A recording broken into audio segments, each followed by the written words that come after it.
Bonjour à toutes et tous et soyez les bienvenus dans ce nouvel épisode de Sur la route. Aujourd'hui, nous vous proposons une rencontre avec... Je m'appelle Émilie, j'habite à Bourdeau, dans la Drôme, et je fais partie du collectif vers une sécurité sociale de l'alimentation à Dieulefit et alentours. Je fais partie de ce collectif depuis 2023. Je suis très contente de faire partie de cette aventure vers plus de démocratie dans l'alimentation. Donc Lucie, moi j'arrive tout juste sur Dieulefit dans le cadre d'un stage de master en sciences sociales appliquées aux questions agricoles et alimentaires pour étudier l'impact de l'expérimentation de caisses alimentaires sur la capacité d'action collective.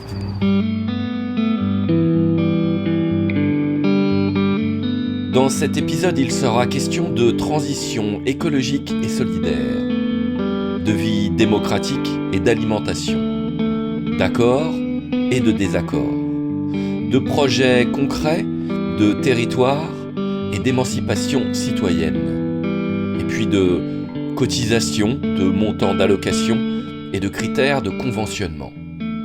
Et comme pour chaque épisode, d'alternatives. Bonne écoute.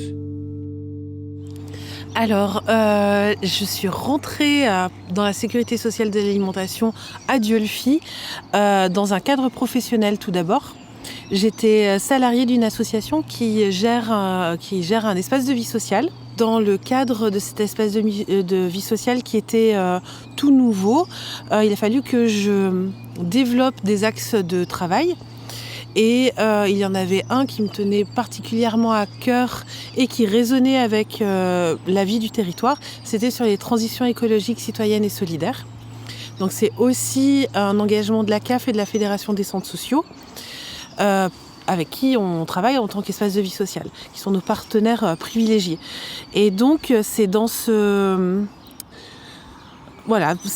cadre-là que j'ai rencontré d'abord Camille Perrin, qui est élue à la municipalité de Dieulefit, mais qui est aussi l'une des fondatrices à Dieulefit de ce collectif citoyen. Donc c'est dans ce cadre-là, en fait, très rapidement, on a vu que ça collait au niveau des valeurs, au niveau des envies. Et eux, ce collectif-là avait besoin aussi d'un soutien pour tout ce qui était éducation populaire et l'aller vers les habitants. Donc j'ai essayé de remplir ce rôle-là, notamment en organisant avec le premier salarié du collectif un temps de cuisine avec les bénévoles des Restos du Cœur à Dieulefit. C'était un temps super génial. On a distribué plus d'une 50aine de bocaux aux bénévoles et aux personnes accueillies des Restos du Cœur.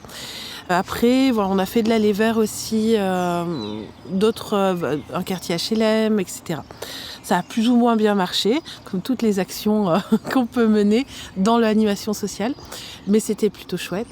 Depuis novembre de l'année dernière, je ne travaille plus pour l'espace de vie sociale et je suis restée par contre bénévole, on dit participante, la sécurité sociale de Dieulefit et alentours. J'ai fait partie du groupe, on appelle ça des groupes locaux de Bourdeau, puisque j'habite à Bourdeau, et je fais partie du comité de pilotage de l'association. C'est un collectif que j'apprécie particulièrement et dans lequel je me sens bien, parce qu'il y a une vraie vie démocratique.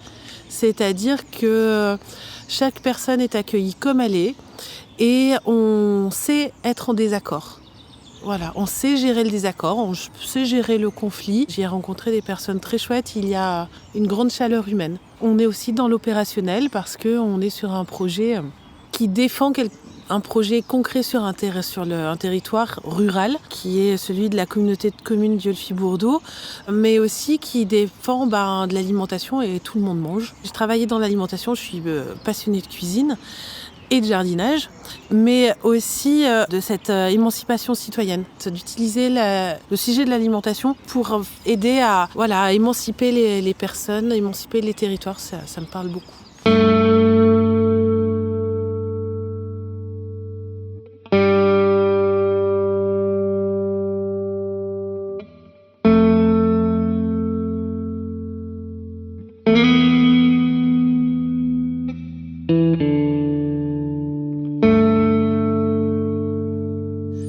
Alors déjà, c'est un collectif qui est depuis le départ ouvert à tout le monde. Il y avait des assemblées citoyennes un dimanche matin par mois pendant 2-3 ans. Où chaque personne qui arrivait, même si elle n'y connaissait rien, avait la même voix que les autres. Je trouve que c'est quelque chose qui est très très rare. On a arrêté les assemblées citoyennes en 2023-24 parce que c'était trop lourd à porter avec nos autres missions. Mais on a beaucoup travaillé sur la gouvernance. On a un comité de pilotage qui est très fonctionnel. La parole de chacun et chacune est prise en compte à égalité avec celle des autres, notamment nos salariés. Et nos stagiaires, quand nous en avons, ont la même voix. C'est-à-dire qu'on est vraiment horizontal. Et on tient à ce principe-là. Après, on a travaillé aussi sur la constitution d'un conseil local de l'alimentation. Donc on a recruté sur la base du volontariat pour avoir un conseil de à peu près une vingtaine de membres. On a fait attention à les sélectionner pour que ces personnes-là soient le plus représentatif du territoire en termes de déjà une parité de genre, aussi qu'on ait une grande variété de revenus, qu'on ait des compositions familiales assez variées, des personnes de profil le plus différent possible, parce que ce conseil local de l'alimentation avait pour mission de prendre des décisions, en fait, avait la légitimité de prendre des décisions qui étaient importantes pour la constitution de notre caisse de solidarité alimentaire sur le territoire. Qu'est-ce qu'ils ont pris comme décision, par exemple ? Déjà, il y a eu tout un temps de formation. Et puis après, ils ont travaillé sur les 3 piliers d'une caisse de l'alimentation. C'est la cotisation, c'est-à-dire la grille de cotisation qui allait être utilisée pour la caisse, le montant de l'allocation, parce que dans la sécurité sociale de l'alimentation, tout le monde reçoit la même allocation, mais va cotiser selon ses moyens. Et aussi, ils allaient décider des critères de conventionnement. Comment on va se servir de nos allocations SSA pour acheter des produits, et ces produits, il faut qu'ils soient conventionnés. Il y a des critères pour ce conventionnement. Donc ils ont travaillé sur ça aussi. C'est quel type de critères ? On conventionne les produits, ou on conventionne les producteurs, ou on conventionne les magasins, ou qu'est-ce qu'on conventionne en fait ? Il était question de conventionner les produits. Au final, conventionner des produits, ça revient à conventionner des points de vente et des producteurs et des productrices. Les critères de conventionnement pour cette première version SSA sur notre territoire, c'est local et bio. Pour l'instant, on conventionne sur notre territoire des points de vente. Donc on appelle points de vente, que ce soit des producteurs qui vendent en direct ou des magasins. Donc on a pour l'instant un magasin de producteurs et productrices, un magasin bio, une boulangerie, et on a de plus en plus là de producteurs et productrices en direct. Et après, ça va du paysan boulanger, l'éleveur de brebis laitières, de producteurs de tisane, de miel. Voilà, c'est assez varié, quoi. Alors, le CLA a décidé de ne pas conventionner l'alcool. Mais sinon, oui, c'est tout de l'alimentaire.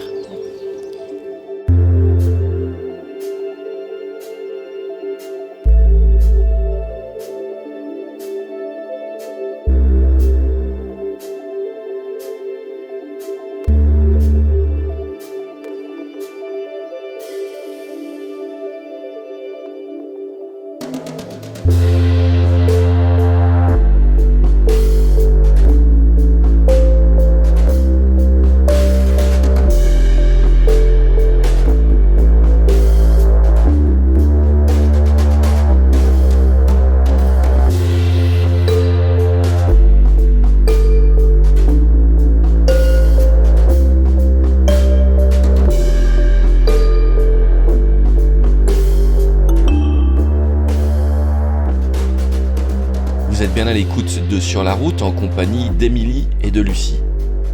On parle du collectif vers une sécurité sociale de l'alimentation. Retour aux entretiens. Alors notre base géographique, c'est la communauté de communes Dieulefit-Bourdeaux. Donc c'est un territoire qui va de la Bégude à Bourdeaux, puis après de Roche-Saint-Secret à Pointe-Laval. C'est un territoire assez vaste géographiquement. toutes les personnes qui veulent devenir cotisantes sont les bienvenues, en sachant que les points de vente conventionnés seront sur notre territoire ou à proximité de notre territoire. Pour cotiser, il faut aller sur le site internet qui est notre-caisse-alim.org, notre-caisse-alim.org, et il y a un formulaire de préinscription. Et ensuite, il faut prendre rendez-vous avec soit un bénévole, soit le gestionnaire salarié qui va finaliser l'inscription, donc comprendre à quelle cotisation on correspond, voir si en fait on peut un peu moins ou un peu plus. Le gestionnaire ou les bénévoles créent un accès à la plateforme, un compte sur notre plateforme technique. Après, disponible sur un téléphone portable, en fait sur un smartphone, on a une application et on peut aller faire nos courses avec. C'est quoi? C'est une somme? C'est mensuel? C'est annuel? Comment ça marche? L'allocation, une part, c'est 100 €. Et pour les enfants, il y a des demi-parts ou des quarts de part. Et on prend aussi en compte si les enfants sont en garde alternée. Comment ça se passe concrètement? En fait, quand on a un smartphone, on va faire ses courses, par exemple au magasin de producteurs. On arrive à la caisse, on annonce qu'on veut payer avec la SSA. On allume son application, notre compte Alim. On sélectionne le point de vente. Et ensuite, on tape le montant de la note et on montre à la personne qui est à la caisse la confirmation de la validation. Et après, c'est bon, on n'a pas d'argent à annoncer. Quand on n'a pas de smartphone, il y a une forme différente où on avance le montant de ses courses et après, on est remboursé par la caisse. Économiquement parlant, c'est viable comment? C'est viable par la solidarité. Les personnes qui ont les plus hauts revenus payent une cotisation plus forte qui compense les petites cotisations. Donc c'est vraiment organiser une solidarité de territoire. En ayant conscience que le prix de l'alimentation et la part de l'alimentation dans le budget n'est pas la même selon les revenus. Et c'est une forme très forte d'inégalité et c'est complètement injuste que les personnes les plus précarisées n'aient pas accès à une alimentation locale et de qualité. Ce qu'il a essayé ça, c'est la solidarité entre les mangeurs et mangeuses et les producteurs et les productrices.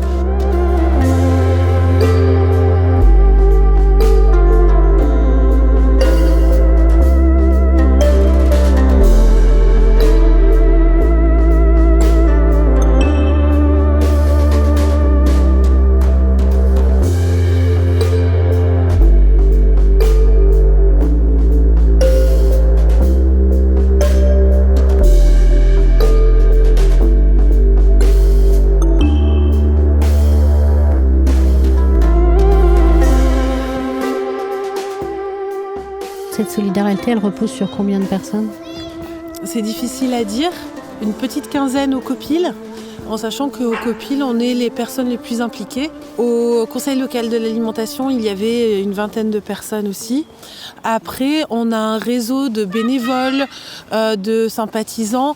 Je pense qu'il doit y avoir à peu près 150 personnes. 150 cotisants aussi? Alors, pour l'instant, comme on vient juste de lancer notre caisse, pour l'instant, on est une quinzaine à avoir fini l'inscription. Voilà, donc là c'est le début. La caisse est petit à petit plus opérationnelle parce que bon, c'est une plateforme, tout est expérimental en fait, donc tout est à tester, à retester, à consolider. Mais l'idée. Voilà, l'idée, et puis bon, il faut aussi aller vers le conventionnement de plus en plus de producteurs, productrices et de points de vente parce que on ne peut pas faire grossir le nombre de cotisants sans avoir d'endroits où ils peuvent mettre en place faire leurs achats. Donc voilà, l'idée c'est d'aller un peu tranquillement vers plus de cotisants, cotisantes et plus de points de vente aussi. Dans cette expérience, il y a des choses que vous avez dû abandonner parce que ça ne marchait pas du tout, ou alors des super victoires, et des choses à développer encore? La SSA à Dieulefierne est connue pour l'expérience du marché du lavoir. Le marché du lavoir, c'est le marché qui a servi de base à la SSA sur notre territoire et c'est un marché qui fonctionnait avec 3 prix. Un prix juste, fixé par les producteurs et productrices, un prix solidaire qui était à 125% du prix juste et un prix accessible à 65% du prix juste. Donc ces 3 prix se sont étendus sur 2 autres points de vente, au marché de Pont-de-Barré et au Fournil des Comètes, à Poète-Laval. Donc en fait ça a duré quand même 2 ans, 3 ans. Les 3 prix, ça a été une façon de commencer à mettre en place une sécurité sociale de l'alimentation sur le territoire et de donner à voir cette solidarité-là. Mais le but, c'était vraiment de passer à une cotisation, parce que de toute façon, le but, notre collectif, il s'appelle « Vers une sécurité sociale de l'alimentation ». C'est parce que le but de la sécurité sociale de l'alimentation, c'est la cotisation au niveau national sur nos salaires, comme la sécurité sociale de la santé. C'est pas de se cantonner à des citoyens et citoyennes volontaires sur un petit territoire. C'est vraiment une révolution en fait, une révolution sociale par la cotisation.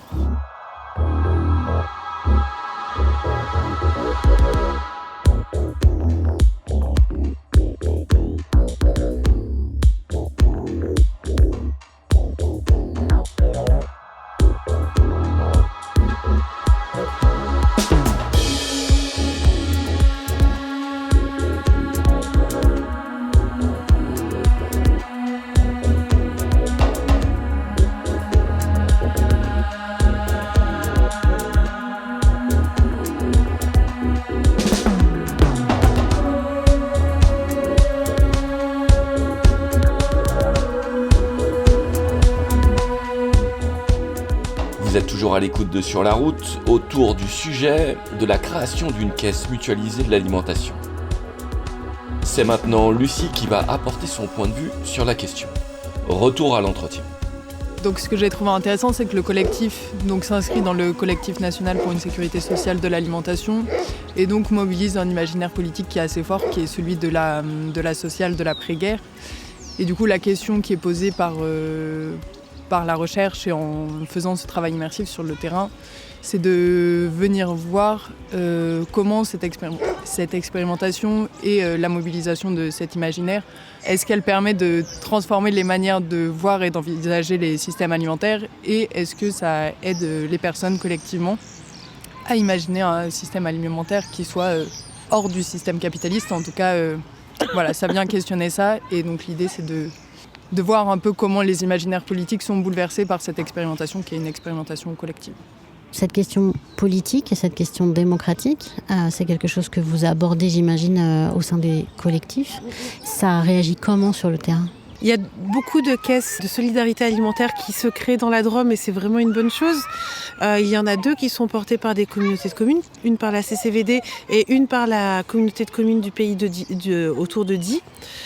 Elles n'affichent pas la sécurité sociale de l'alimentation parce que c'est très politique et c'est très engagé politiquement. Les élus de notre territoire sont plutôt frileux. C'est dommage parce qu'on a un territoire qui est vraiment engagé dans les transitions avec des élus qui font un travail fort. Voilà, le travail d'élu est souvent critiqué et c'est un travail qui est très très difficile. Hein.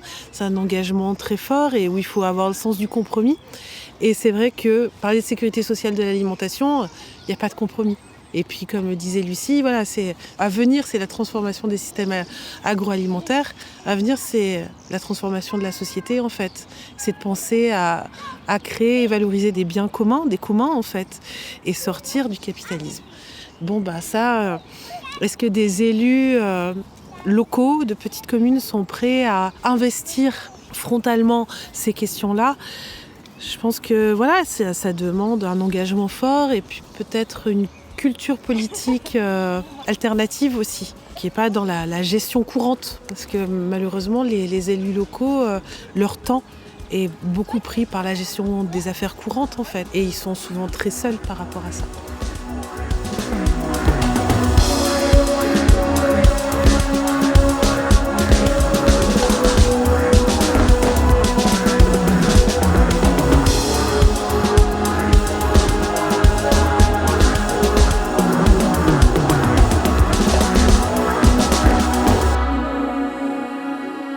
L'émission touche à sa fin, mais il nous reste tout juste le temps pour une dernière question.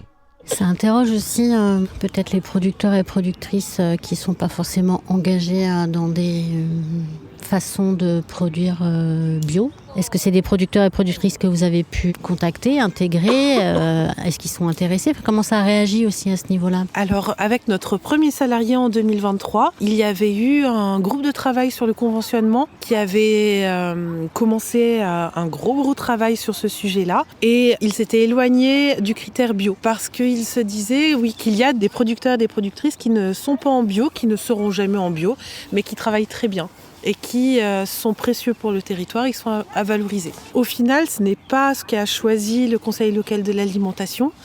Moi qui m'occupe pour Bordeaux un peu dans le contact et le conventionnement avec les producteurs et productrices, il y a des personnes que j'étais allée voir et qui ne sont pas en bio, qui auraient pu être intéressées et donc au final qui ne le seront pas. Donc voilà, déjà ça me questionne. Ce qui me questionne aussi, avoir le label bio, ça coûte aux producteurs et productrices, ça coûte en temps et ça coûte en argent. Il y a aussi que les aides sont de plus en plus minces. Avec ce qui se profile au niveau national et européen, le bio va être de moins en moins financé. Et il y a plein de producteurs et productrices qui vont plus avoir le label en fait, parce que ça va leur coûter pour rien, quoi. Donc à ce moment-là, on sera caduque. En même temps, voilà, c'est le jeu en fait démocratique. On délègue le COPIL à déléguer une partie des décisions à prendre au Conseil local de l'alimentation. C'est le principe de la démocratie alimentaire et donc on joue ce jeu-là. Après, les critères de conventionnement peuvent changer, tout peut évoluer et on verra quoi. Les gens qui font partie donc de ce Conseil de conventionnement, c'est pareil, c'est des élections démocratiques. Comment ça fonctionne? Ils sont là? C'est des personnes qui étaient volontaires et après on les a sélectionnés en fonction de critères pour leur représentativité. Après, on ne sait pas si on va continuer à organiser et animer un conseil local de l'alimentation, parce que c'est une aventure qui a été très intéressante pour notre collectif, pour ces 20 citoyens et citoyennes, mais c'est aussi quelque chose qui nous a pris beaucoup de temps et beaucoup d'énergie au détriment d'autres choses, notamment la mobilisation citoyenne, l'aller vers les producteurs et productrices. On ne peut pas, dans un collectif surtout bénévole, on ne peut pas être partout. Donc voilà, il va falloir qu'on fasse le bilan de cette expérience-là et qu'on en tire les conséquences et qu'on invente autre chose peut-être. Après, on reste dans intégrer tout le monde, c'est le but, mais on sait que c'est rare d'y arriver. D'arriver à une parfaite mixité sociale, culturelle, c'est fou. C'est une belle utopie.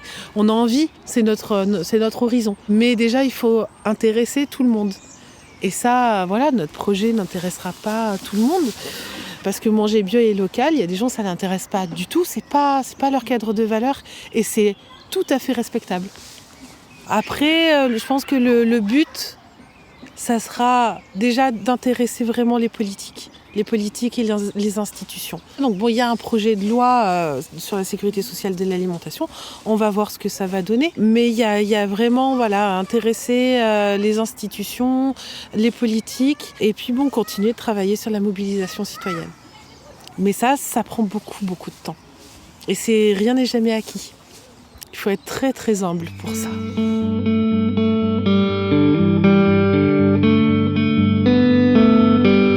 Voilà, c'est fini pour aujourd'hui. Merci à Émilie et à Lucie, aux oiseaux et aux enfants joueurs. Un entretien mené par Christelle Jacob de l'association Résonance. Mixage et musique par Indigrand. Pour en savoir plus sur ce projet de sécurité sociale alimentaire, rendez-vous sur le site notre-du6 caisse-du6 alim.org.